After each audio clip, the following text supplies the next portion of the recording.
ഒറ്റയ്ക്കായി പോയെന്ന് പറഞ്ഞു കേട്ടപ്പോ സഹിച്ചില്ല. കൂട്ടുകിടക്കാൻ വേണ്ടി വന്നാ ഞാൻ. ഒറ്റയ്ക്ക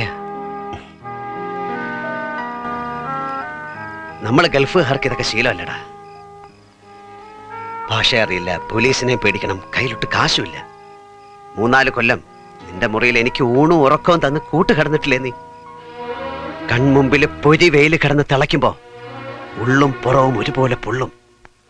അപ്പൊ അസ്വസ്ഥത മാറ്റാൻ നമ്മൾ പ്രയോഗിക്കുന്ന ഒരു ഒറ്റമൂലിയില്ലേ, ഇത്തിരി നേരം കണ്ണടച്ചങ്ങോട്ട് നിൽക്കും. അപ്പൊ മനസ്സിൽ തെളിയും ഒരു പച്ചപ്പ്, ജന്മനാടിന്റെ പച്ചപ്പ്. പിന്നെ കൂടപ്പറപ്പുകളുടെയും കൂട്ടുകാരുടെയും ഒക്കെ പുഞ്ചിരിക്കുന്ന മുഖവും. അത് മതി സന്തോഷാവാൻ. പക്ഷെ ഒക്കെ ആർക്ക് വേണ്ടിയിട്ടായിരുന്നടാ? നമ്മൾ കാരണം തന്നെ എല്ലാവരുടെയും മുഖം മങ്ങിയ പിന്നെ ഈ ജീവിതത്തിൽ എന്ത് അർത്ഥമാടാ ഉള്ളത്? ഒരു കണക്കിന് നമ്മളൊക്കെ വിട്ടുകളാ.